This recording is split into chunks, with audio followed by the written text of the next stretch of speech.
शरणा पुरुष कबीर का सब संतन की ओट, गरीब दास रक्षा करें कबहु न लागे चोटे। पूर्ण ब्रह्म के पानिधान सुन के शो करतारे, गरीब दास मुझ दीन की रखियो बहुत संभारे। बोलिए सतगुरु कबीर साहेब की जय। बंदी छोड़ गरीब दास जी महाराज की जय। सर्व संतों की जय। स्वामी जयतराम जी महाराज की जय। स्वामी दयालु दास जी महाराज की जय। स्वामी ब्रह्म सागर भूरी वाले महाराज की जय। परम धाम छुड़ानी धाम की जय। सर्व धामों की जय। गौ माता की जय। गंगे माता की जय। भारत माता की जय। अपने अपने गुरुदेव महाराज की जय। बोलिए बंदी छोड़ गरीब दास जी महाराज की जय।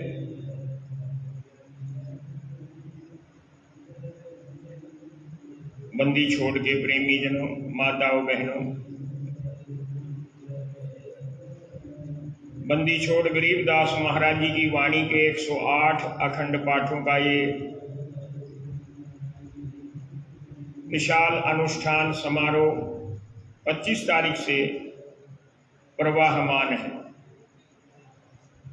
आज 5वां दिन है और परसों से गरीबदास साहिब की कथा आप श्रवण कर रहे हैं। कथा प्रारंभ करने से पहले आइए सदगुरु के आगे अरदास करें, प्रार्थना करें। बंदी छोड़ बंदी छोड़ बंदी छोड़ जी, रक्षा करो बंदी छोड़ गरीबदास जी। बंदी छोड़ बंदी छोड़ बंदी छोड़ जी, रक्षा करो बंदी छोड़ गरीबदास जी। बंदी छोड़ बंदी छोड़ बंदी छोड़ जी, कृपा करो बंदी छोड़ गरीबदास जी। बंदी छोड़ बंदी छोड़ बंदी छोड़ जी, कृपा करो बंदी छोड़ गरीबदास जी। बंदी छोड़ बंदी छोड़ बंदी छोड़ जी, शक्ति बख्शो बंदी छोड़ गरीबदास जी। बंदी छोड़ बंदी छोड़ बंदी छोड़ जी, शक्ति बख्शो बंदी छोड़ गरीबदास जी। बंदी छोड़ बंदी छोड़ बंदी छोड़ जी, भक्ति बख्शो बंदी छोड़ गरीबदास जी। बंदी छोड़ बंदी छोड़ बंदी छोड़ जी, भक्ति बख्शो बंदी छोड़ गरीबदास जी। बंदी छोड़ बंदी छोड़ बंदी छोड़ जी, मुक्ति बख्शो बंदी छोड़ गरीबदास जी। बंदी छोड़ बंदी छोड़ बंदी छोड़ जी, मुक्ति बख्शो बंदी छोड़ गरीबदास जी। हे सदगुरु बंदी छोड़ गरीबदास साहेब, आप भक्ति मुक्ति के दाता, आप रक्षा करने वाले हैं, आप कृपा करने वाले हैं, आप शक्ति देने वाले हैं। आपकी भक्ति करके ये जीव मुक्ति को प्राप्त होता है। मैंने परसों कथा में आपको बंदी छोड़ गरीबदास महाराज जी के अवतार से, प्राकट्य से लेकर और कुछ दिव्य लीलाओं का श्रवण कराया था और कल बंदी छोड़ गरीबदास महाराज जी की बहुत सी बाल लीलाएं, जो बालकपन में जो दिव्य लीलाएं सदगुरु जी ने प्रकट की, मैंने उसके बारे में आपको बड़े संक्षेप में बताया था। आज मैं आपको बंदी छोड़ गरीबदास महाराज जी जब युवा हो जाते हैं, जवान हो जाते हैं, उस समय की घटनाओं का वर्णन कर रहा और किस प्रकार से बंदी छोड़ गरीबदास महाराज जी ने दिल्ली के बादशाह को, जागीरदारों को, नवाब लोगों को शिक्षा दी, उपदेश दिया और धर्म के अनुसार आचरण करने की शिक्षा दी। महाराज जी जब लगभग 17 साल के हो गए तो एक दिन माता जी कहने लगी, बेटा तेरा नाम सुनकर बहुत से नर नारी प्रतिदिन आते हैं और सबके लिए भोजन पानी की व्यवस्था मैं और कुछ भक्त लोग मिलकर करते हैं। अब मेरा शरीर उतना बलिष्ठ नहीं रहा, क्योंकि आपको पता है कि महाराज जी की माता जी जो थी, शादी के 21 साल के बाद महाराज जी का अवतार हुआ था। 9 साल तो पहले करोथा में रही और 12 साल छुड़ानी धाम में, तब जाकर बंदी छोड़ साहेब प्रकट हुए थे। तो बेटा अब मैं तेरे ब्याह के बारे में, विवाह के बारे में सोच रही। बंदी छोड़ कहने लगे, माता मैं तो स्वतंत्र रहकर लोगों को परमात्मा से जोड़ने का संकल्प लिए हुए, विवाह मेरे को बंधन प्रतीत होता है।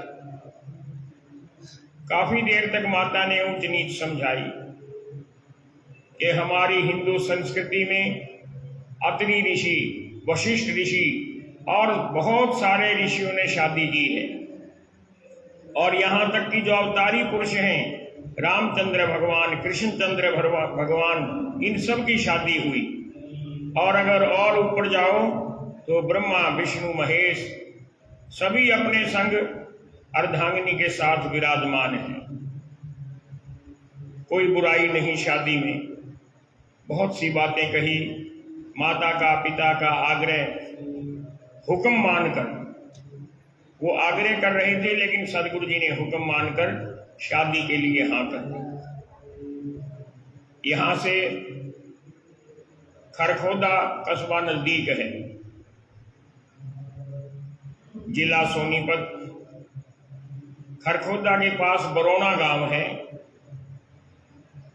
जाट बाहुल्य गांव है। तो महाराज जी की शादी बरौना गांव के चौधरी न्यादर सिंह, जो कि एक अच्छे जिम्मेदार थे,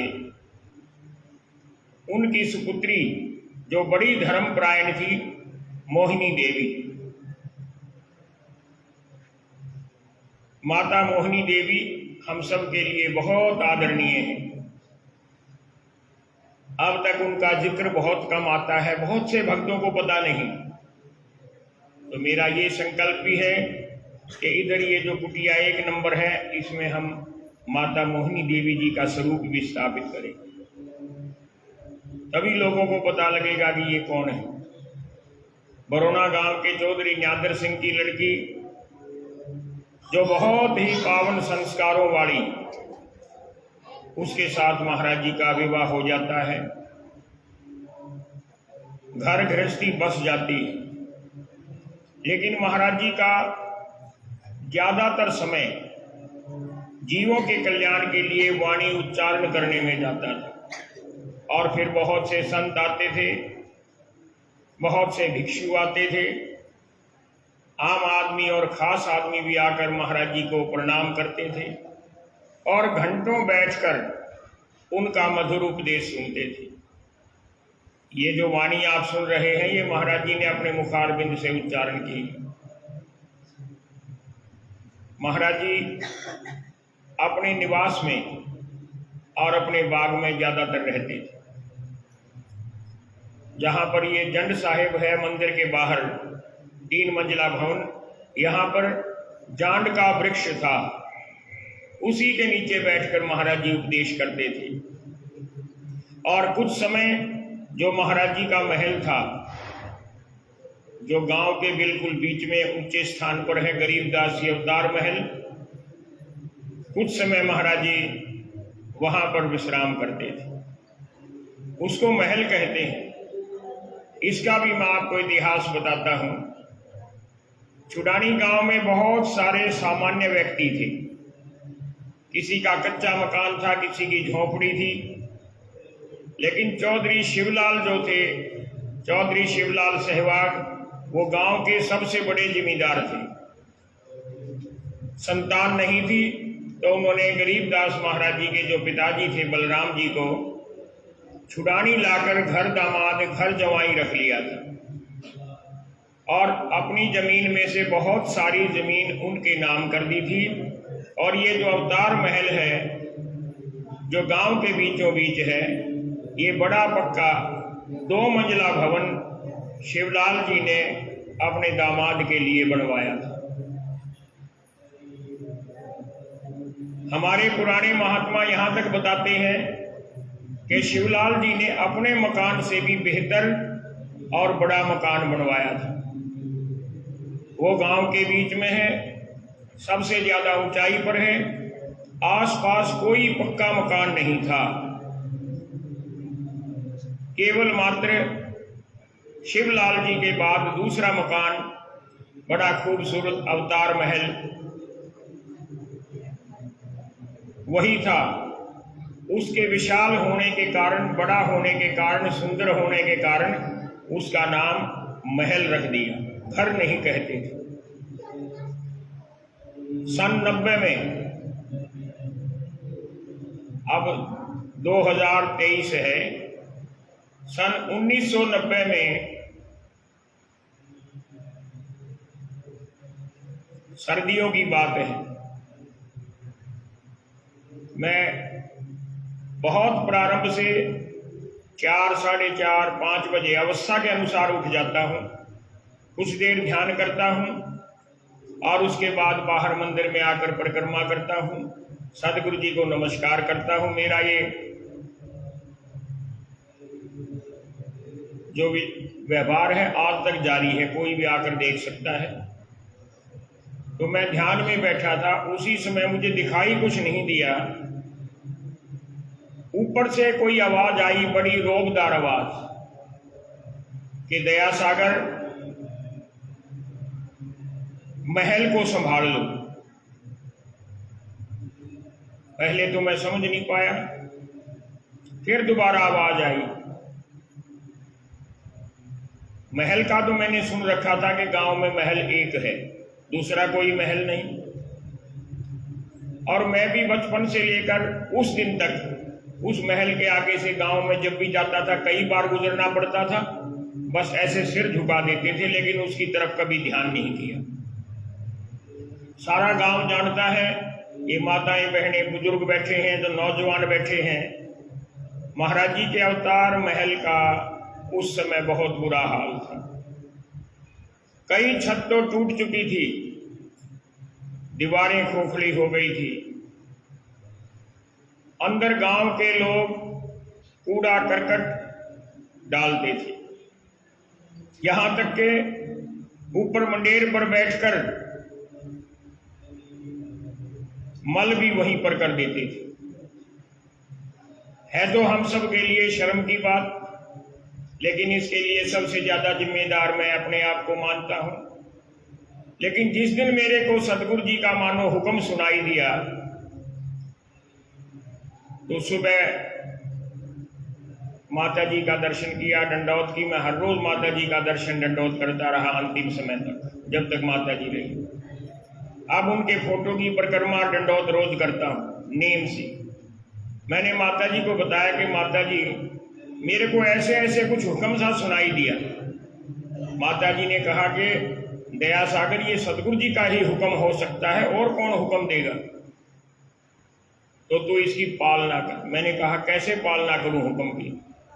महल हमारा तो है नहीं, हमारे छुडानी गांव के धनखड़ गोत्र के बहुत सारे परिवारों का है।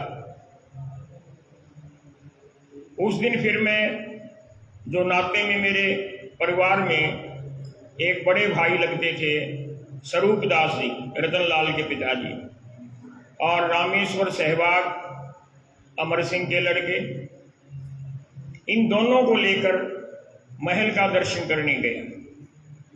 और हम तीनों ने उसी महल में, जिसमें गंदगी भरी पड़ी थी, दंडौत प्रणाम किया पहली बार। नहीं तो हल्का सा सिर झुकाकर आगे निकल जाते थे। आकर माता जी से प्रार्थना की। माता जी कहने लगी, भाई तेरा अकेले का तो है नहीं, इसका निर्माण कैसे करेगा? मैंने कहा, माता जी आप आशीर्वाद दो, सारा काम हो जाएगा। उस समय हमारे गांव के वाल्मीकि जो थे, वो गड्ढे भी रखते थे और कूड़ा करकट भी खाते थे और गड्ढे भी खोदते थे मिट्टी के। मैंने और स्वरूपदास जी ने वाल्मीकियों को बुलाया और उसमें से गंदगी उठाने का ठेका दे दिया। 100 रुपया एडवांस दे दिया। निश्चिंत हो गया। अगले दिन वो वाल्मीकि मेरे पास आया, बोला महाराज जी ले अपने रुपये, दुनिया का गंद हमने नहीं उठाना। अब फिर समस्या खड़ी हो गई। हमारे गांव का ही मोल्या में सहवाग गोत्र का एक रघुनाथ भगत होता था, बहुत अच्छा था। उसके पास बैल की रेडी थी, एक बैल वाली। मैंने उसको बुलाया कि रघुनाथ भाई ऐसे ऐसे काम है, कुछ गंदगी छांटनी है। बोले महाराज जी ठीक है। ताऊ रघुनाथ के घर के पास छोटी सी गली थी, उसमें बैक करके रेहड़ी लगा दी। रामेश्वर भगत और मैं कस्सी से तसला भरने लग गए गंदगी का, और स्वरूप दास उठाकर रेहड़ी में डालने लग गया। अब पूरी 200 से ज्यादा गज का वो क्षेत्र है, 4-4 फुट तक गंदगी थी। हमने सिर्फ 2 रेहड़ी फेरी, बड़ी मुश्किल से, बदबू मारती थी, नाक पर हमने कपड़ा लपेट लिया। प्रार्थना की, बंदी छोड़, कोई उपाय करो। उसी रात को मध्य प्रदेश के दमोह जिले से 15-20 मजदूर और उनकी औरतें आ गई, जो पहले भी यहां पर आते रहते थे। सतगुरु जी ने हमारी बात तत्काल सुन ली। मैंने उन सबको बताया कि भाई काम तो गंदगी का है पर परमार्थ का है। उनको हमने ठेका दे दिया। रघुनाथ ने अपनी रेहड़ी से कई दिन तक काफी कुछ सामान वहां से निकाल दिया और फिर ट्राली भी लगा दी। धीरे धीरे महीने 1.5 महीने में हमने सारा गंदगी कूड़ा करकट वहां से निकाल दिया। जब अंदर जाते तो किसी कुतिया ने पिल्ले दे रखे, वो पाड़ने के लिए भागती। खरखोटरों में उल्लू बैठे होते, वो चौथ मारने के लिए आते। जो पीले वाली मक्खी होती है, भिरड़ बोलते हैं, वो सारी की सारी काटने के लिए आती। कई जगह सांप निकले, लेकिन सदगुरु जी रक्षा करते रहे, वो खाली हो गए। उसमें एक बहुत बड़ा पीपल का पेड़ था, आधा दीवार के अंदर था। उस पे बहुत सारे बंदर रहते थे जो उत्पात करते थे। हमने सोच लिया इस पेड़ को काटेंगे, लेकिन पीपल का हरा पेड़ काटना हिंदू धर्म में वर्जित है। फिर आकर सदगुरु जी की परिक्रमा की, दंडौत की। कोई बनावटी बात नहीं कहता हूं, सदगुरु जी के दरबार में खड़ा होकर कहता हूं कि सदगुरु जो चाहे सो करे। प्रार्थना की, बंदी छोड़, पेड़ काट नहीं सकते। देखो हफ्ते 10 दिन के बाद पेड़ ने सूखना शुरू कर दिया और 1 महीने में सूख कर बिल्कुल सूख गया। 2-4 लोगों ने कहा कि महाराज जी गांव में लोग ये कह रहे हैं कि महंत ने कोई जहरीला सुआ लगा दिया। ऐसा कोई जहरीला सुआ होता जो पेड़ को सुखा दे? तो लोगों की अपनी अपनी बात होती है। सब सुखाने वाले सदगुरु, और वो काट भी दिया और वो दीवार भी ठीक हो गई। फिर दुलेड़ा में 25,000 रुपये में एक बाणिया की पुरानी हवेली मैंने ईंटों के लिए खरीद ली, क्योंकि ये छोटी ईंटों का बना हुआ है। वो बाणिया कलकत्ता बस गया था, हेली टूटी हुई पड़ी थी। अपने ट्रैक्टर से 15-16 दिन में थोड़ी थोड़ी ईंट ला के और उन ईंटों से उस पूरे महल की मरम्मत कराई, बड़ी ईंट नहीं लगाई। उसका जो डिजाइन था उसको नहीं बिगाड़ा, लेकिन जो छत थी उसका लेंटर डाल दिया, फर्श बना दिए, टाइल लगा दी, ऊपर गुंबज बना दिया और मूर्तियों की स्थापना कर दी। महाराज जी की बाल्य रूप की, महाराज जी के माता पिता। ये बात मैं इसलिए बता रहा हूं कि ये सब गरीबदास महाराज जी के इतिहास की बात है। अब सारी संगत वहां पर दर्शन करने जाती है। आसपास के कुछ प्लाट भी मैंने ले लिए, कुछ लोगों की मैंने गालियां भी खाई, कुछ लोगों ने मेरे ऊपर हाथ भी उठाया कि तू कौन सा मालिक अकेला इसका, मेरे को धमकी भी दी और कईयों के साथ मेरी हाथापाई भी हुई। 1-2 बार मुझे थाने में भी जाकर बैठाया गया, पर बंदी छोड़ की दया हो गई। आज उस महल की रजिस्ट्री छतरी साहिब के नाम है। पक्के तौर पर महल ना मेरे भाइयों का है ना मेरा है, सतगुरु जी के नाम महल की रजिस्ट्री है। अब उसका भी विस्तार किया जाएगा, उसको भी 5 मंजिला बनाना है, 1-2 प्लाट साथ में रहता है, वो भी मिल जाएगा। तो मैं महाराज जी के महल की बात बता रहा था। महाराज जी अपने महल में भी रहते थे। महाराज जी के 7 संतान हुई। एक संतान जन्म के कुछ समय बाद मृत्यु को प्राप्त हो गई और 4 सुपुत्र जैतराम जी, तुलसीराम जी, अंगद राय जी, आसेराम जी और 2 सुपुत्रियां दिल कौर और ज्ञान कौर, जिन्होंने सारे जीवन भर शादी नहीं की, ब्रह्मचारिणी रही और पूर्ण साध्वी कहलाई। पूरे देश में, खास तौर पर पंजाब में जाकर उन्होंने गरीबदास महाराज जी की वाणी का बहुत प्रचार किया। उनकी समाधि का पता नहीं लग पा रहा कि उन्होंने कहां पर शरीर छोड़ा। कोई कहता है कि सुनाम संगरूर जिले में, लेकिन मैंने बहुत खोज की, प्रॉपर जगह नहीं पता लगी। तो मैंने ये भी निश्चय किया, संकल्प, कि हमारी दोनों दादी बुआ महाराज जी की जो सुपुत्री, उनकी यहाँ मूर्तियां भी स्थापना होगी और उनके नाम से मैंने बिल्कुल इस गेट के पास माता दिल कौर ज्ञान कौर महिला सत्संग भवन छोटा सा बना रखा है। ये माता बहनें जानती हैं, समय समय पर वहां सत्संग होता है। तो ये सारी घटना तो महाराज जी के महल की, निवास स्थान की और जंड साहिब की और उनके परिवार की। अब देखो, महाराज जी असीम शक्ति के मालिक थे। कल मैंने आपको बताया था, उजड़ा हुआ खेत हरा भरा कर दिया, शेर से गौ माता की रक्षा की, बैरागियों के घर की आग बुझा दी, क्या क्या नहीं किया अपनी योग शक्ति से। पानी खोद कर निकाल दिया, कुएं की कोठी सीधी कर दी। मैंने सारी लीलाएं कल आपको सुनाई। अब महाराज जी नौजवान हो गए और अपने जंड साहब के वृक्ष के नीचे बैठ गए।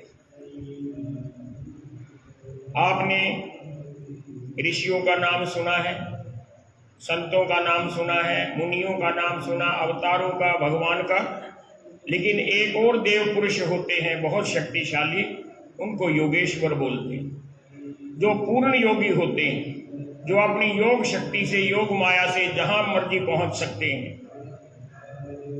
एक दिन आकाश मार्ग से चलकर नदी के किनारे, अब आप कहेंगे कौन सी नदी?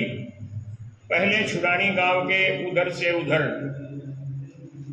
चंद्रावती नदी बहती थी, जो कि छुड़ानी गांव के प्राचीन रिकॉर्ड में भी दर्ज है। चंद्रावती नदी के किनारे कबलाना वाले मार्ग पर आकाश मार्ग से 9 योगेश्वर उतर गए। लोग क्या देखते हैं कि आकाश से 9 बड़ी भव्य दिव्याकृति वाले आदमी आए, क्योंकि खेतों में तो किसान भगत लोग रहते ही थे। सब ने देख लिया और बात गरीबदास महाराज जी तक पहुंच गई। वो तो अंतर्यामी थे, उन्होंने तुरंत अपने भंडारी धारी राम उनको हुक्म दिया कि तुरंत जाओ, कुछ सेवकों को साथ ले जाओ और 9 योगी का सम्मान करो, घास फूस ले जाओ, कुराल ले जाओ, क्योंकि वो पक्के मकान में नहीं ठहरते और स्वयं अपना भोजन बनाते हैं। भोजन सामग्री लेकर जाओ, रहने की व्यवस्था करो। साय का समय था, उनके रहने की भोजन की व्यवस्था कर दी धारी राम जी ने। उन्होंने कहा कि हम बड़े प्रसन्न हैं, गरीबदास महाराज जी का नाम सुना है, हम उनके दर्शनों के इच्छुक हैं। महाराज जी को हमारा विनय भरा संदेश दें कि प्रातः महाराज जी दर्शन दें यहाँ पर आकर। सुबह महाराज जी गरीबदास जी दर्शन देने के लिए पहुंच गए। उन्होंने 9 योगेश्वरों को प्रणाम किया और योगेश्वरों ने भी महाराज जी को प्रणाम किया। जो दिव्य शक्ति होती है, बड़े आदमी होते हैं, वो ये नहीं सोचते कि पहले ये प्रणाम करो, वो स्वयं प्रणाम कर देते हैं, क्योंकि प्रणाम करने से बहुत फल मिलता है।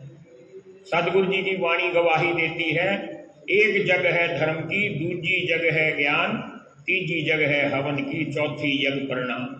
किसी को प्रणाम करने से आप में शक्ति आती है, उसके गुण आप में आ जाते हैं, आपका भार हल्का हो जाता है, दास भाव आ जाता है, और जिसके चित्त में दास भाव आ गया परमात्मा उस पर कृपा करता है। दास भाव है अगमगाह, दास भाव सा और नला, सदगुरु जी कहते हैं। 2-3 घंटे तक महाराज जी के साथ योगेश्वरों के आध्यात्मिक विषय पर चर्चा होती। अब योगेश्वर कहने लगे, महाराज जी आपने भोजन सामग्री भेज रखी है और हमने पका भी ली है। पहले आपसे ज्ञान की प्यास बुझाई है, अब हम भोजन करेंगे। महाराज जी अपनी जगह बैठे रहे। वो थोड़ी दूर जाकर भोजन जो पका हुआ था उसको ग्रहण करने की तैयारी करने लग गए। उनके पास दुदुम्बी होती थी, शंख होते थे, मंजीरे होते थे। आकाश की ओर सभी 9 योगेश्वरों ने बड़ी ऊंची ध्वनि से शंखनाद किया और देखते देखते आकाश मार्ग से देवगण आ जाते हैं, देव पुरुष आ जाते हैं। हजारों हजार देव पुरुष वहां पर बैठे नजर आने लग गए। सदगुरु जी तो सब जानते थे, लेकिन जो हमारे जैसे आप जैसे भगत थे कहने लगे, महाराज जी इतने लोगों के भोजन की व्यवस्था कहाँ होगी? हमने तो 9 योगेश्वरों के लिए भोजन की सामग्री भेजी थी। अब योगेश्वर भी कहने लगे गरीबदास महाराज जी को, आपने सामग्री हमारे लिए भेज दी, लेकिन शंख बजाने से हजारों देवगण आ गए, अब क्या किया जाए? गरीबदास महाराज जी ने बड़े सहज भाव से अपने भंडारी धारी राम को बुलाया, उसके सिर पर हाथ रखा और वाणी बोली कि अंजल साहेब रूप है, खुद या तिरसा जाए। और दूसरी वाणी सदगुरु जी ने बोल दी, 184 जीव का भोजन बसे आकाश, करता बरसे नीर हो पूरे सबकी आस। और ऐसे हाथ किया, जहां से देवगण आए थे वहां से बहुत सारी भोजन सामग्री उपस्थित हो जाती। बोलिए बंदी छोड़ महाराज की। अब वो देवगण भोजन करके तृप्त होकर चले गए। भगवान श्री कृष्ण के विचार से 60 के एक तिनके ने कितने ऋषियों की भूख तृप्त कर दी थी, ये तो प्रमाण। अब आइए बात को आगे बढ़ाते हैं। जिस समय महाराज जी गरीबदास जी शुरानी धाम में विराजमान होते थे, वो मुसलमान राजाओं का, नवाबों का, जागीरदारों का जमाना था। और सबको पता है मुसलमान जो शासक थे या जागीरदार थे या नवाब थे या उनके अहलकार थे, वो हिंदुओं पर कई तरह का अत्याचार करते थे। हिंदू बेबस था क्योंकि शासक के आगे कुछ नहीं कर सकते। आजकल की तरह session court, high court, supreme court, commission, ऐसा कुछ नहीं था जहां आप फरियाद करें और अपील करें। बादशाह का हुक्म कानून होता था, कहीं कोई अपील नहीं। जो बादशाह ने कह दिया वो पत्थर की लकीर। अब महाराज जी की शक्ति के बारे में बहुत लोगों ने सुन रखा था, नवाब ने भी, जागीरदार ने भी, राजाओं ने भी, बादशाहों ने भी। मैं शुरू कर रहा हूं झज्जर के नवाब से, क्योंकि ये छुरानी गांव झज्जर की नवाबी माता था और फरक नगर के जागीरदार की जागीरदारी में आता था, और उनके ऊपर बादशाह था दिल्ली के तख्त का। जो झज्जर का नवाब था नूर हसन अली, वो दिल्ली के बादशाह मोहम्मद शाह रंगीले का दूर का रिश्तेदार था। अपने रिश्तेदारों को ही नवाब बनाते थे। आजकल भी टिकट एमएलए एमपी की रिश्तेदारों को ज्यादा देते हैं ढूंढ कर। झज्जर के नवाब नूर हसन अली खान ने सुन रखा था कि तेरे नवाबी में एक गांव है छुड़ानी, और वहां पर एक साधारण किसान जाट गरीबदास बड़ा प्रसिद्ध हो रहा है। हर रोज बहुत से लोग दर्शन के लिए आते हैं, ज्ञान सुनने के लिए आते हैं। मुझे परीक्षा लेनी चाहिए कि कहीं ये पाखंडी तो नहीं। उसने 7 अमृत बाणों में नीचे तो गोबर भर दिया, ऊपर थोड़ा थोड़ा देसी घी डाल दिया, अपने नौकरों के जरिए गरीबदास महाराज जी के पास भेज दिया कि जाकर गरीबदास महाराज जी को हमारा सलाम करना और कहना कि ये 7 अमृतवान घी के भरे हुए आपके पास नवाब साहब ने भेजे हैं। उन्होंने आपकी प्रसिद्धि सुन रखी है, वो बड़े प्रसन्न हैं। गरीबदास महाराज जी तो जानते थे। उन्होंने कहा कि नवाब ने जो सलाम भेजा है तो हमारा भी सलाम उनको करना। जबकि वो तो शहंशाहों के शहंशाह थे, लेकिन मृदु थे। नाम गरीबदास, स्वभाव से भी गरीब। लेकिन एक बात कह देना कि गरीबदास महाराज जी प्रसन्न हुए आपकी भेजी हुई भेंट से, लेकिन उन्हें जरूरत नहीं घी की। हमारे पास घी का बहुत बड़ा भंडार अभी है, जरूरत होगी तो हम मंगा लेंगे। साथ में ये जरूर कह देना कि जो इसमें ऊपर है वही नीचे, जो ऊपर है वही नीचे। अब नौकर हुक्म की तामील करके वापस चले गए।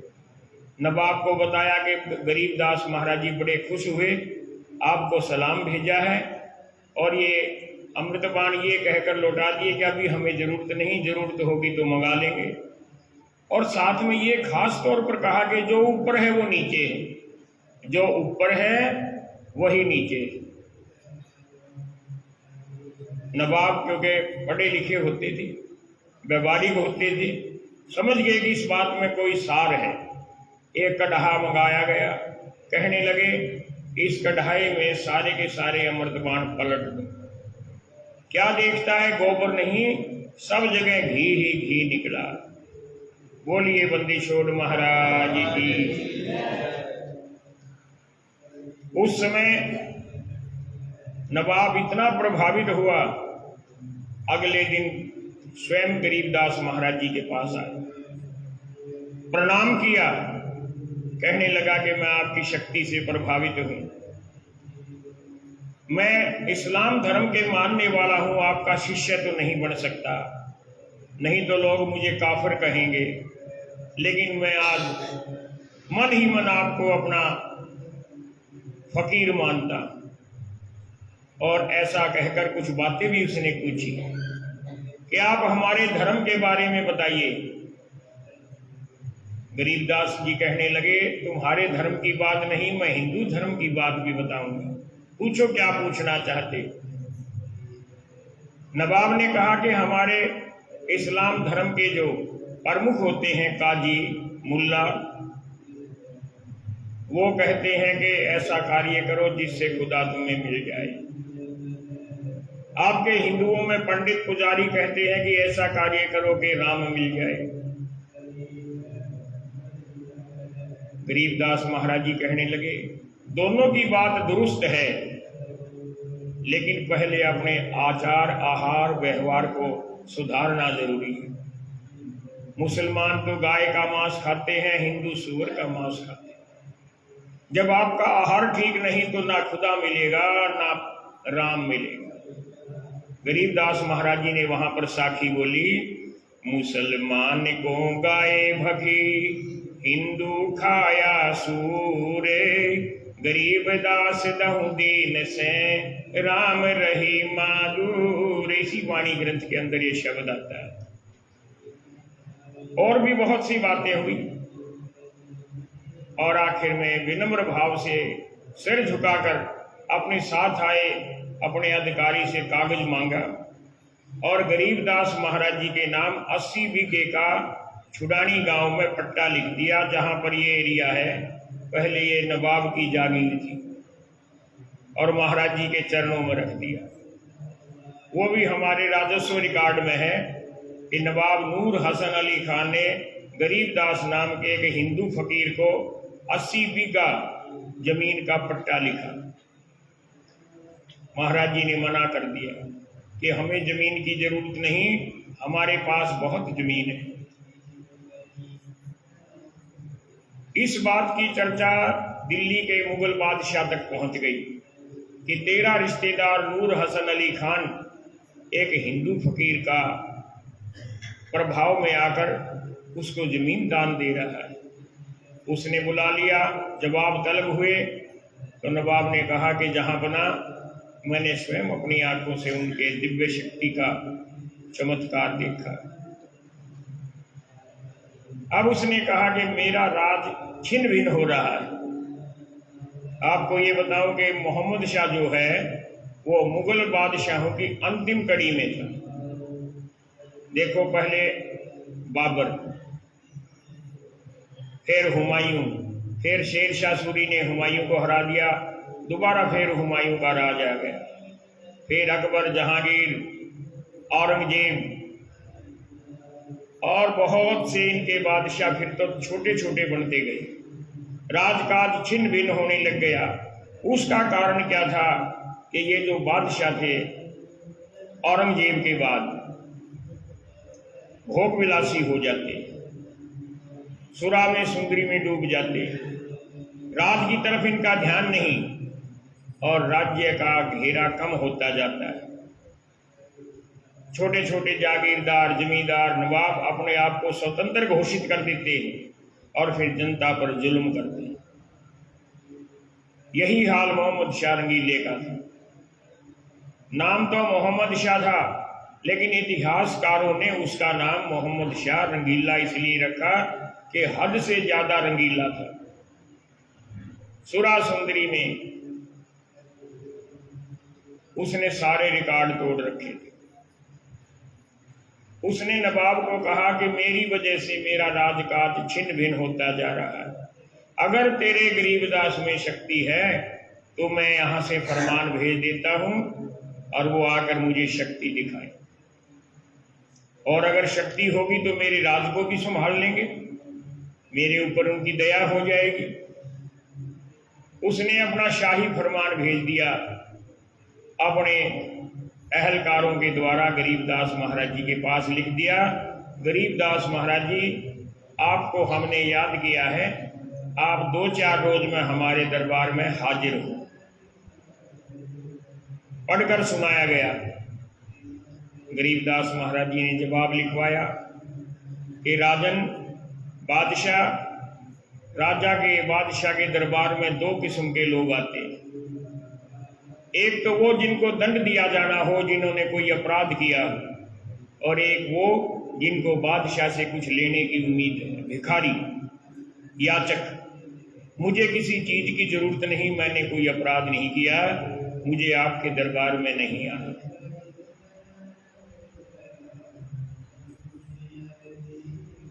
फरमान लेकर वापस चले गए उनके कर्मचारी। अब उसने एक सभा बुलाई कि भी कोई भी ऐसा पीर फकीर संत औलिया अगर है दुनिया में तो मेरे को आकर बचाए, मेरे को सुधारे और मेरे राज को संभाले, फिर से मेरा राज दूर दूर तक फैल जाए। वहां पर दुजाने का रहने वाला एक छोटा अधिकारी था, और तो सब चुप हो गए क्योंकि राजा की बादशाह की आदत से वाकिफ थे कि ये स्वार्थी है। उसने हिम्मत की कि बादशाह अगर जान बख्शे तो एक सलाह दे। बोलिए। आपने गरीबदास महाराज जी को बुलाया हुक्म देकर। संत तो शहंशाहों के शहंशाह होते हैं। अगर आप विनीत भाव से विनय पत्र लिखें तो मैं जिम्मेवारी लेता हूं सदगुरु जी को यहां लाने, क्योंकि वो सदगुरु जी का सेवक था। अब बादशाह को तो स्वार्थ था, परेशान था, विनय पत्र लिख दिया कि मैं बहुत संकट में हूं, मुसीबत में हूं, आप मेरे राज दरबार में आए, आपका राजसी स्वागत होगा और आप मेरे भले के लिए कुछ वचन करें। सवारी भेज दी, हाथी भेज दिए, घोड़े भेज दिए। अब वो दुजाने वाला जो हिंदू अधिकारी था उसने जाकर पैर पकड़ लिए कि महाराज जी मैंने सुझाव दिया और बादशाह ने विनय पत्र लिख दिया, अगर आप नहीं जाएंगे तो मेरा सर कलम कर देगा। सदगुरु जी दयालु थे, चल पड़े। राजसी सवारी में नहीं बैठे, अपने रथ में बैठे, अपने 5 सेवक साथ ले लिए और यहां से चले। शाम हो जाती है। राजा के दरबार से पहले दादूपंथी संत चरणदास जी का डेरा था, जो आज भी बड़ा प्रसिद्ध डेरा है। सदगुरु जी वहां गए। चरणदास जी महाराज जी ने बड़ा स्वागत किया। दोनों संतों का आपस में मिलाप हुआ, भोजन पानी। अगले दिन चरणदास जी को साथ लेकर गरीबदास महाराज जी बादशाह के दरबार में गए। विदाई के समय चरणदास जी ने महाराज जी को पीले रंग का एक अंगरखा, जो ड्रेस होती है, वो भेंट किया। वैसे महाराज जी सफेद वस्त्र धारण करते थे, चरणदास जी पीत वस्त्र धारण करते थे, तो एक पीत अंगरखा महाराज जी को भेंट किया, जो आज भी छुड़ानी धाम छतरी साहिब में सुरक्षित है। बोलो बंदी छोड़ महाराज की। अब दोनों संत बादशाह के दरबार में पहुंचे। बादशाह स्वयं सिंहासन से उतरकर दोनों संतों का बड़ा सम्मान किया, ऊंचा आसन दिया और अपनी विपदा बताई कि मैं भोग विलासी हो गया हूं, राज का छिन्न भिन्न होने लग गया है, दुश्मन मेरे ऊपर हमला कर सकता है, मेरी प्रजा भी सुखी नहीं, आप कृपा करें। सदगुरु जी ने अपनी दिव्य दृष्टि के द्वारा देखकर निर्णय सुना दिया कि बादशाह, हम तुम्हारे को 3 बात कहेंगे, 3 वचन कहेंगे। ये तीनों वचन अगर तुम मान लेते हो तो तुम्हारी इच्छाएं पूर्ण हो जाएंगी, तुम्हारी प्रजा सुखी हो जाएगी, तुम्हारा राज्य जो है वो और ज्यादा विस्तार ले लेगा। गरीबदास महाराज जी ने वाणी में लिखा है कि जे कोई माने शब्द हमारा, राज करे काबुल कंधारा, अरब खरब मक्के को ध्याऊं, मदीना बांध हद में लाऊं, ईरा तूरा कहाँ शिकारी, गढ़ गजनी लग है अशवारी। मक्के मदीने तक तेरा राज हो जाएगा, ईरान इराक अफगानिस्तान सारा तेरे तहत हो जाएगा। अब बादशाह को तो बड़ी प्रसन्नता हुई। महाराज जी हुक्म करें। पहला हुक्म, हिंदू किसानों के ऊपर औरंगजेब ने जो जजिया कर लगाया था, टैक्स होता है, मुसलमानों पर टैक्स नहीं था, केवल हिंदुओं पर टैक्स लगाया था। जितनी भी आमदनी हो उसका चौथा हिस्सा टैक्स, जजिया कर। पहले अकाल बहुत पड़ते थे, फसल तो होती नहीं, खाने लायक दाने होते, उनको भी बादशाह के आदमी टैक्स के रूप में जबरदस्ती ले लेते, नहीं देते तो पशुओं को खोल लेते, और ज्यादा क्रूरता करते, लड़कियों को औरतों को उठा लेते, बड़ा अत्याचार होता था। इन सब की बद्दुआएं बादशाह तेरे को लग रही हैं, ये जजिया कर समाप्त कर दे। उसी समय उसने हुक्म कर दिया कि आज से मेरे राज्य में जजिया कर नहीं लगेगा। किसानों के कितने बड़े हितैषी थे सदगुरु जी, क्योंकि स्वयं किसान थे, खेती करते थे, गाय पालते थे, उनको पता था किसानों की हालत। तो सदगुरु जी ने किसानों के हित में ये निर्णय कराया जो मुसलमानों के इतिहास में उस समय के गजट में लिखा हुआ है, उर्दू भाषा। दूसरी बात कही, राजन तेरे राज में गौ हत्या होती। गौ की हत्या तो मुसलमान अच्छी मानते थे, जबकि है बिल्कुल विपरीत। गरीबदास महाराज जी ने वचन सुनाए बादशाह को कि गौ हमारी मात है, जा पर छुरी निभाए, गरीबदास इस दूध को सब ही आत्म खाए। ए बादशाह, तुम मुसलमान हो, इस्लाम को मानने वाले हो, अरे तुम भी तो गाय का दूध पीते हो, फिर घृणा क्यों करते हो?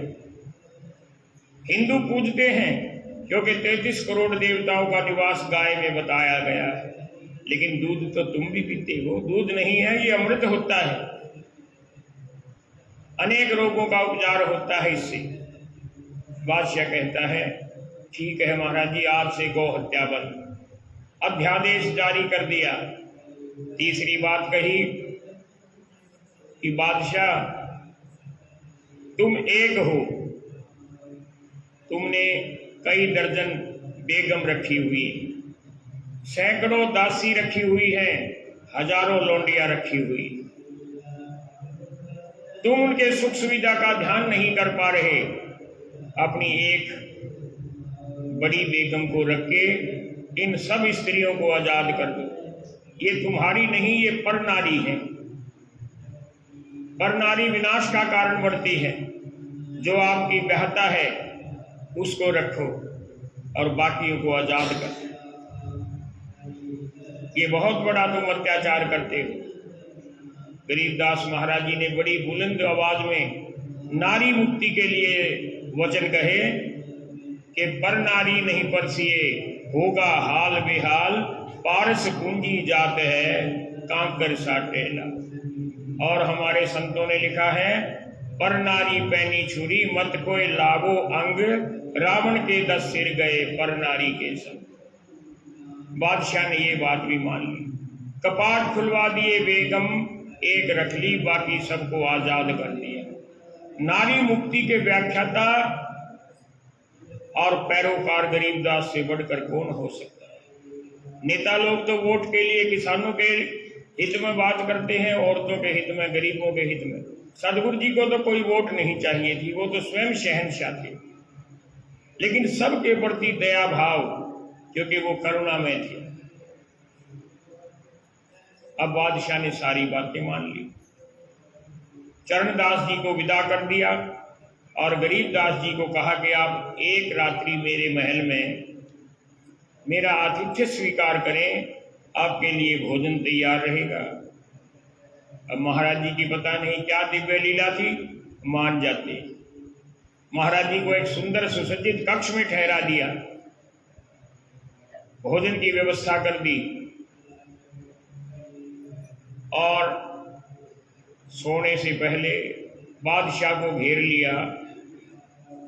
काजियों ने, मुल्लाओं ने, सेनापति ने, मंत्रियों ने। बादशाह, आप इस्लाम धर्म के मानने वाले, आप एक हिंदू फकीर की बातों में आकर ऐसे अध्यादेश जारी कर रहे हैं। जमाना आपको काफिर के नाम से जानेगा, आपका धर्म खराब हो चुका है। हो सकता है लोग विद्रोह कर दें, आपको मौत के घाट उतार दें। अनेक प्रकार से उसको डरा कर धमका कर मना लिया। बादशाह कहता कि तुम लोग क्या चाहते हैं? हम ये चाहते हैं गरीबदास नाम के इस फकीर को कैद कर लो, अनेक प्रकार की यातनाएं दो और फिर फांसी पर चढ़ा दो। पहरा लगा दिया, हथियार लेकर सैनिक तैनात कर दिए, कहीं भाग ना जाए। अब जिसको हम बंदी छोड़ कहते हैं, जो जीवों की बंद छुड़ाने के लिए आया, उसको कोई बंदी कैसे बना सकता है? नजारा देख लिया सेवकों ने जो साथ गए थे, हे साहेब बंदी छोड़, हमें तो गिरफ्तार कर लिया है, कैद कर लिया है, और ये मुसलमान लोग बड़े बेरहम होते हैं, काट देंगे, मार देंगे, फांसी पर चढ़ा देंगे। सदगुरु जी कहने लगे घबराओ मत, तुम्हारी क्या इच्छा है? कि महाराज जी मृत्यु से पहले संध्या आरती करें, आपके वचन सुने। कर लो भाई, यहीं पर आरती कर लो। नहीं महाराज जी, आरती करनी है छुड़ानी धाम में। ठीक है, आंख बंद करो। और जब आंख खोली तो क्या देखते हैं कि वहां ना जेल है और छुड़ानी धाम में सभी विराजमान सदगुरु जी दरख्त के नीचे। बोलिए बंदी छोड़ महाराज की। जब कोई भी जीव प्रार्थना करता है तो जो समर्थ होता है वो सुनता है, और जो समर्थ नहीं वो क्या सुनाई करेगा। सभी को प्रार्थना करनी चाहिए। आप पर कोई मुसीबत आए, आपकी कोई मांग हो, कोई संकट हो, फरियाद करो गरीबदास महाराज जी के आगे, कबीर साहिब के आगे, क्योंकि वो सुनते हैं, दूसरा सुनने वाला नहीं। बाकी अनसुनी कर देंगे। एक भजन का गायन कर रहा हूं, आप भी साथ बोलेंगे। तेरे बिना मेरी कौन सुने फरियाद, बंदी छोड़ तेरे बिना, तेरे बिना मेरी कौन सुने फरियाद, सतगुर तेरे बिना, तेरे बिना मेरी कौन सुने फरियाद, सतगुर तेरे बिना, तेरे बिना मेरी कौन सुने फरियाद, सतगुर। अब सतगुरु जी क्या क्या है हमारे लिए? हमारे लिए भगवान भी, हमारा पालन पोषण करने वाले भी हैं। माता पिता को तो ये क्रेडिट जाता है कि वो हमारा पालन पोषण करते हैं। असल में तो पालन पोषण परमात्मा करता है। वो हमारा रब है, वो हमारा राजिक है। तू ही तू रब राजक मेरा, तू ही तू रब राजक मेरा, शब्द अतीत नाद धुन हेरा, सतगुर तेरे बिना, तेरे बिना मेरी कौन सुने फरियाद, सतगुर तेरे बिना, तेरे बिना मेरी कौन सुने फरियाद, सतगुर। मानता हूं कि मैंने बहुत गुनाह किए हैं, मैं गुनहगार हूं, क्षमा आप ही कर सकते हैं। तो क्या कहा गरीबदास साहिब ने? गुनहगार गुरुदेव तुम्हारा, गुनहगार गुरुदेव तुम्हारा, खाने जाद खरीद प्यारा, सतगुर तेरे बिना, तेरे बिना मेरी कौन सुने फरियाद, सतगुर तेरे बिना, तेरे बिना मेरी कौन सुने फरियाद, सतगुर तेरे बिना। अनेक गुनाहों को क्षमा करते हुए आपने मेरे को मनुष्य का चोला देकर यहाँ इस संसार में भेज दिया। आपके हुक्म से आया हूं, आप हुक्मी हैं। आपका वचन निभाऊंगा, आपका नाम जपूंगा, लेकिन मेरे को शक्ति दो। तो क्या लिखा गरीबदास साहिब ने? हुक्मी आया हुक्म पठाया, हुक्मी आया हुक्म पठाया, बांधी जाम किया मन भाया, सतगुर तेरे बिना, तेरे बिना मेरी कौन सुने फरियाद, सतगुर तेरे बिना, तेरे बिना मेरी कौन सुने फरियाद, सतगुर तेरे बिना। हे सतगुरु जी, मैं समझता हूं मेरा आपका रिश्ता क्या है, क्या नाता है। आप मालिक हैं और मैं आपका जर खरीद गुलाम हूं। आजकल गुलाम नहीं होते, पहले गुलाम होते थे। जो एक बार गुलाम बन जाता था उसकी पीढ़ी दर पीढ़ी गुलाम ही बढ़ती जाती थी और कोई दर्जा नहीं मिलता था।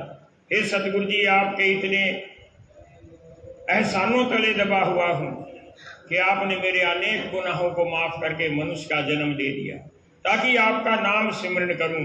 आप मेरे माता पिता हैं।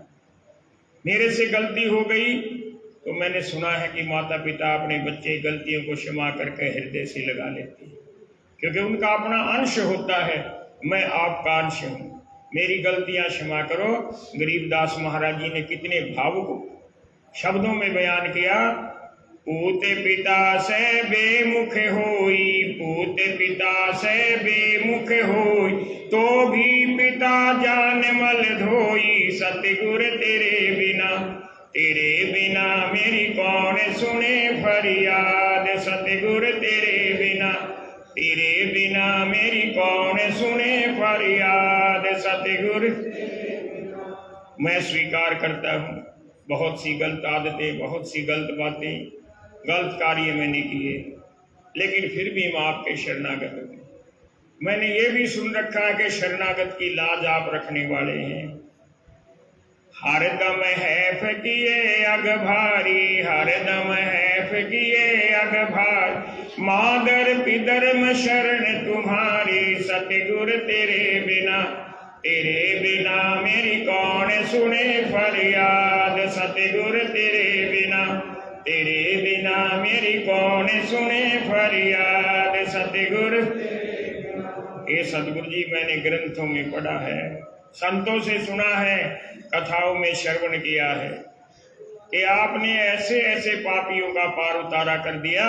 मैं तो उतना पापी नहीं। आपने करोड़ों पापियों का उद्धार किया है, मेरा भी उद्धार करो। तय कोटि उपावन पतत उधारे, कोटि उपावन पतत उधार, छिन मातर जिनके अग जारे। सतगुर तेरे बिना मेरी कौन सुने फरियाद। सतगुर तेरे बिना मेरी कौन सुने फरियाद। सतगुर तेरे बिना। हे बंदी छोड़ साहिब, आप तो जानी जान अंतर्यामी हैं। मेरे जैसे लाखों करोड़ों असंख्य जीव संसार में आते हैं और चले जाते हैं, मुक्ति नहीं प्राप्त करते, 84 के चक्कर में फंसते रहते हैं। मैं आपसे अरदास कर रहा हूँ। सतगुरु जी बोले, क्या अरदास कर रहा है? अगली कली में सतगुरु जी के आगे अरदास की, हमसे अनगिन जीव तेरे बिना मेरी कौन सुने फरियाद। सतगुर तेरे बिना मेरी कौन सुने फरियाद। सतगुर तेरे बिना। देखो भगवान के बहुत से नाम हैं, बंदी छोड़ है। विष्णु सहस्त्रनामा में हजारों नामों का उल्लेख है। एक नाम और भी है, मेहरबान।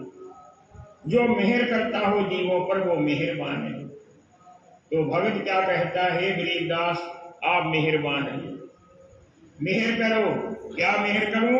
कि जैसे आज मैं आपकी संगत में बैठा हूं, मेरी मुक्ति करो तो करो, मुझे नहीं मालूम, ये तो आपकी मर्जी है, लेकिन कोई भी जन्म दो, आपकी सत्संगत मुझे प्राप्त होती रहे।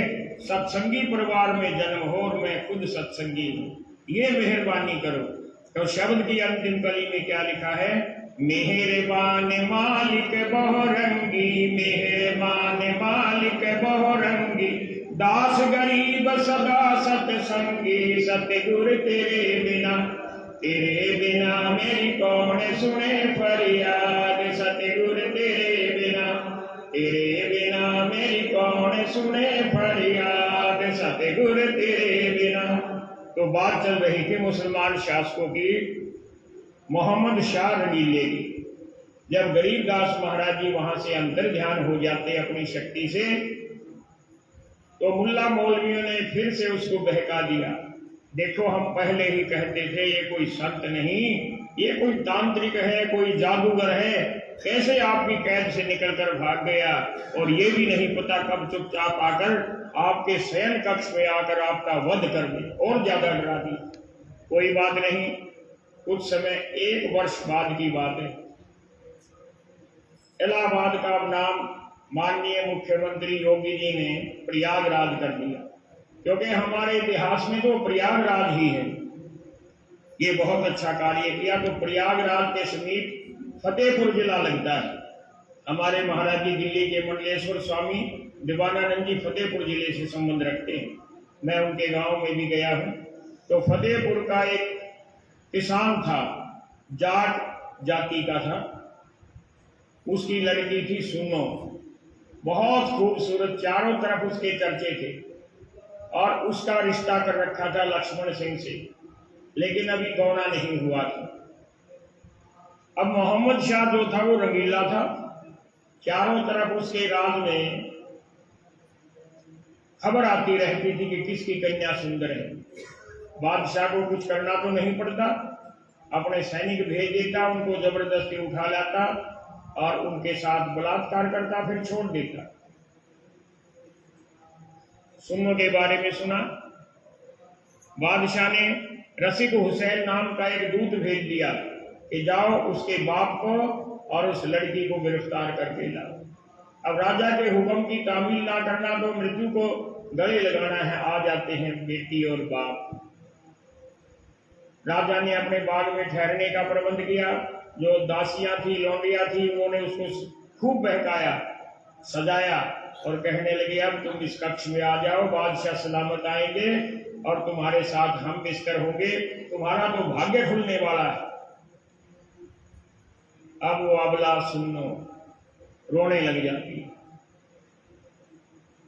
बहुत जोर जोर से दहाड़ती है, लेकिन बादशाह को दया नहीं आई। नजदीक आया, हाथ पकड़कर घसीटने लगा। अब वो लड़की सुन्नो प्रार्थना करती है, इस पृथ्वी के ऊपर अगर कोई सिद्ध संत, कोई योगी पुरुष है, कोई महापुरुष है तो आकर मेरे को इस दुष्ट से छुड़ाओ। उसी समय बंदी छोड़ गरीबदास महाराज जी वहां पर प्रकट हो जाते हैं। बादशाह तो परिचित था, शक्ल देखकर उसको याद आ गया, तेरे मुल्ला मौलवी ने कहा था कभी भी तेरा वध कर देगा, लेकिन उस समय उस पर वासना का भूत सवार था। हुक्म दिया, ए फकीर यहां से भाग जा, नहीं तेरे को मरवा दूंगा।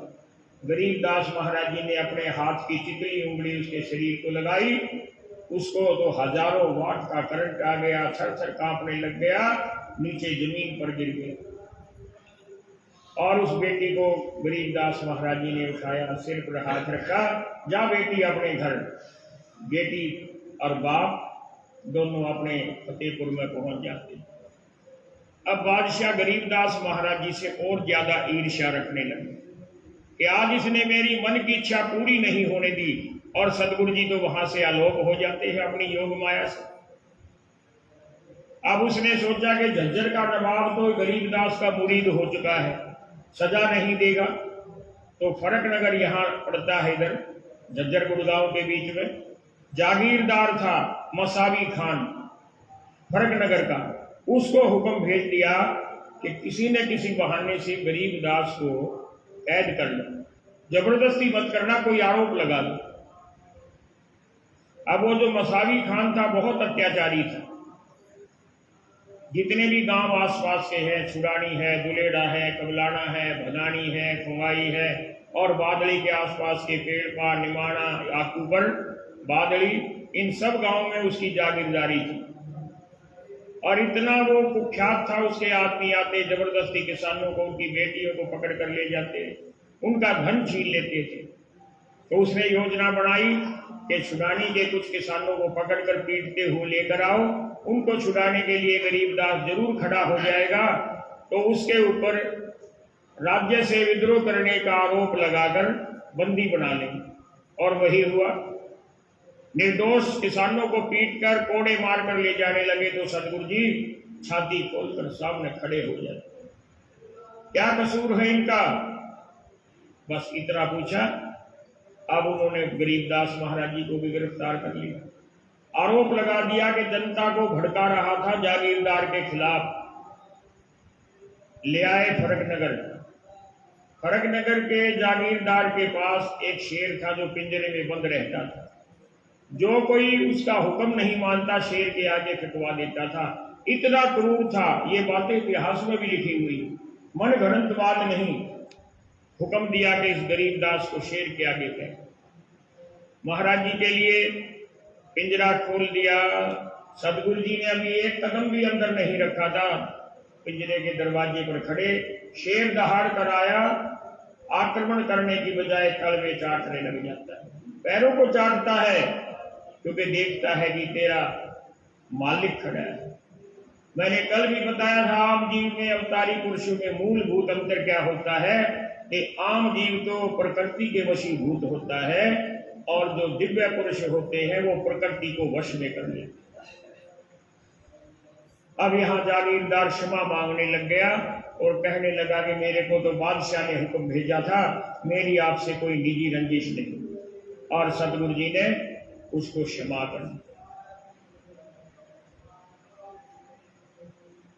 अब देखो, रामायण में एक सुक्ति है। रामायण में एक जगह पर लिखा है, संत अवज्ञा कर फल ऐसे। संत की बात की नाफरमानी, अवज्ञा करने का क्या फल मिलता है?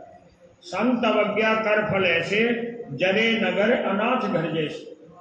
अगर किसी का घर बंद पड़ा है, मालिक नहीं है, आग लग जाए तो कोई नहीं बुझाता।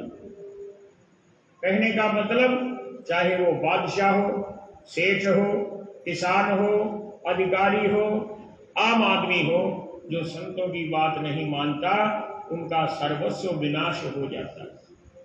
मोहम्मद शाह का विनाश कैसे हुआ? 1 साल के बाद नादिर शाह ने ईरान से आकर आक्रमण कर दिया, लूटपाट मचाई, हजारों नर नारियों का कत्ल किया। बादशाह ने क्या चाल खेली? मोहम्मद शाह ने अपनी बेटी का उसके बेटे के साथ विवाह कर दिया कि मेरा समधी हो गया, ज्ञान बख्श देगा। नादिर शाह मान गया। नादिर शाह राजशाही ठाट बाट के साथ आराम करने लग गया। कुछ दुष्ट लोगों ने यह अफवाह फैला दी कि मुसलमान सिपाहियों ने ईरान से आए हुए सिपाहियों को भी मार दिया और नादिर शाह का भी सिर काट दिया। मुखबर ने जाकर खबर दी। नादिर शाह बहुत क्रोधित हुआ, बाहर निकल आया, किले की दीवार पर खड़ा होकर हुक्म दे दिया, जहां भी कोई हिंदू मुस्लिम मिले उसका सिर काट दो। ये हिंदुस्तान के इतिहास में बातें दर्ज हैं कि नादिर शाह कितना अत्याचारी था। 6 घंटे तक ईरान के सैनिकों की तलवार गर्दन काटती रही। इतिहास में लिखा जाता है कि लाखों व्यक्तियों की मृत्यु हुई, वध हुआ। इतना बड़ा वध हिंदुस्तान में कभी नहीं हुआ। जब देखा कि इंतहा हो गई है तो फतेहपुरी की जामा मस्जिद के जो शाही इमाम थे, उन्होंने तलवार गले में लटका ली, घास का तिनका मुंह में ले लिया और नादिर शाह के आगे अदब से आदाब करते हुए कहा, अब क्षमा करें। इन निर्दोष लोगों का क्या कसूर है? आपको बदला लेना है तो मोहम्मद शाह से ले, इनके सैनिकों से ले, इनके मंत्री वजीरों से ले। नादिर शाह मान गए, कत्लेआम बंद कर दिया। हिंदुस्तान में एक ही बार कत्लेआम हुआ है, नादिर शाह के समय में, और उसके बाद जब हिंदुस्तान पाकिस्तान का बंटवारा हुआ फिर कत्लेआम। ये इतिहास की बातें हैं। नादिर शाह यहां से तख्ते ताउस, कोहिनूर हीरा, करोड़ों की संपत्ति अपने खच्चरों पर, ऊंटों पर लाद कर ले गया। करीब 20,000 औरतों को बंदी बनाकर ले गया ईरान में। अब मोहम्मद शाह का सर्वस्व विनाश हो गया, क्योंकि गरीबदास महाराज जी ने जहां उसका उत्साह बढ़ाया था ये कहकर के जे कोई माने शब्द हमारा, राज करे काबुल कंधारा। और बाद में वचन कर दिए कि दिल्ली मंडल पाप की भूमा, धरती नाल जगाऊं सुमा, हस्ती घोड़ा कटे सिंगारो, दृष्टि पड़े असुरो दल मार। ये दिल्ली भूमि तो पाप की भूमि हो चुकी है, क्योंकि जहां का शासक पापी है तो उसका दंड जनता को, प्रजा को भी भुगतना पड़ता है। तो प्रेमियों, आज काफी समय हो गया है। आज तीसरा दिन है, 6 दिन कथा और चलेगी। 5 तारीख की रात तक आप लोग आते हैं, कथा सुनते हैं। सदगुरु जी निश्चित रूप से आप पर कृपा करेंगे। पाठ सुनना, कथा सुनना, संतों के वचन सुनना बहुत ही उत्तम कार्य होता है। प्रसाद बांटने वाले भाई, प्रसाद बांटने की तैयारी करो। आओ, तब तक सदगुरु कबीर साहिब के एक भजन का उच्चारण करते हैं, जो ये बताते हैं कि संसार में अपना कुछ नहीं, ना ये शरीर अपना है, ना ये परिवार के लोग अपने हैं, ना ये धन संपत्ति अपनी है। ये जो कुछ भी नेत्रों से दृष्टिमान हो रहा है, ये सब तो नश्वर है। तो क्या करें? इसकी ओर ध्यान ना देकर परमात्मा के नाम का, पूर्ण परमात्मा सदगुरु कबीर साहिब गरीबदास साहिब के नाम का सिमरण करें। क्या कहा है शब्द में कबीर साहिब ने? ये पिंजरा नहीं तेरा हंसा, ये पिंजरा नहीं तेरा, ये पिंजरा नहीं तेरा हंसा, ये पिंजरा नहीं तेरा। देखो सदगुरु कबीर साहिब और गरीबदास साहिब की एक विशेषता है कि वाणी ऐसी बोली है जो सबको समझ में आ जाए। तो क्या कहा? ना घर तेरा ना घर मेरा, ना घर तेरा ना घर मेरा, चिड़िया रैन बसेरा, ये पिंजरा नहीं तेरा, ये पिंजरा नहीं तेरा हंसा, ये पिंजरा नहीं तेरा, ये पिंजरा नहीं तेरा हंसा, ये पिंजरा नहीं पहले माता बहनों को दो भाई इधर से आओ। रतनलाल जी इधर से प्रारंभ करो। आओ उधर से शुरू कर दो। हाथी घोड़े महल खजाना, हाथी घोड़े महल खजाना, पड़ा रहे धन तेरा हंसा, ये पिंजरा नहीं तेरा, ये पिंजरा नहीं तेरा हंसा, ये पिंजरा नहीं तेरा। बाबा दादा भाई भतीजा, बाबा दादा भाई भतीजा, इनमन कोई तेरा हंसा, ये पिंजरा नहीं तेरा, ये पिंजरा नहीं तेरा हंसा, ये पिंजरा नहीं तेरा। जिस दिन मृत्यु हो जाएगी ये कहाँ होंगे, लेकिन तेरा पता है तू कहाँ होगा। तू शमशान में होगा, जंगल में। कहते कबीर सुनो भाई साधो, कहते कबीर सुनो भाई साधो, एक दिन जंगल डेरा, ये पिंजरा नहीं तेरा, ये पिंजरा नहीं तेरा, ये पिंजरा नहीं तेरा, ये पिंजरा नहीं तेरा हंसा, ये पिंजरा नहीं तेरा। रतनलाल सबको प्रसाद दो भाई। और मैं सबसे आज्ञा चाहता हूँ, सुबह 3 बजे गया था 700 किलोमीटर की यात्रा। आज सदगुरु भूरी वाले महाराज जी के तीसरे स्वरूप स्वामी ब्रह्मानंद महाराज जी की पुण्यतिथि थी कोजेवाड़ पंजाब गढ़ शंकर के पास। वहां पर श्रद्धा सुमन अर्पित करके शाम को आया हूँ। अभी कल की व्यवस्था भी देखनी है, भोजन पानी भी करना है। बोलिए बंदी छोड़ महाराज की। जब तक प्रसाद बढ़ रहा है आओ बंदी छोड़ का सिमरन करें।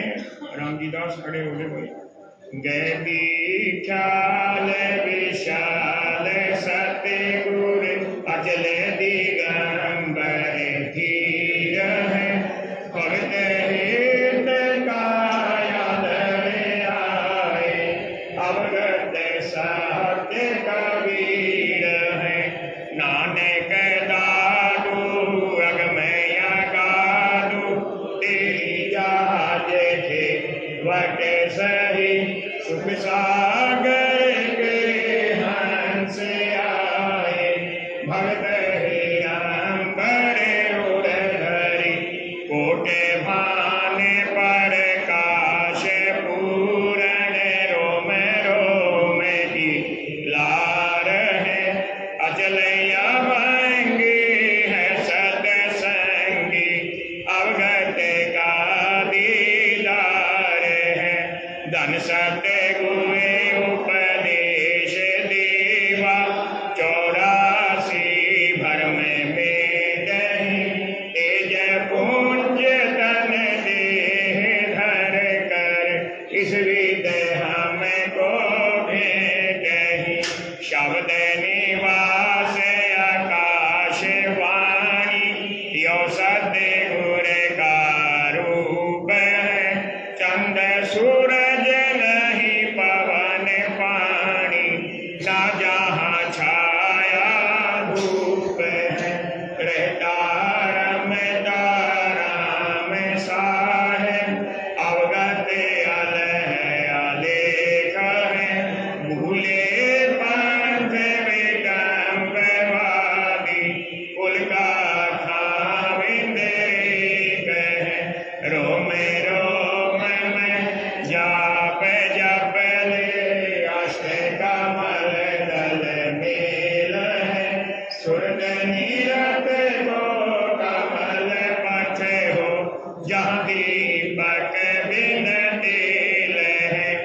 हरदम खोजे हनो ये हाजर के वैणी के दिए दास गरीब कबीर सतगुर बंदी छोड़ कबीर है बंदी छोड़ कबीर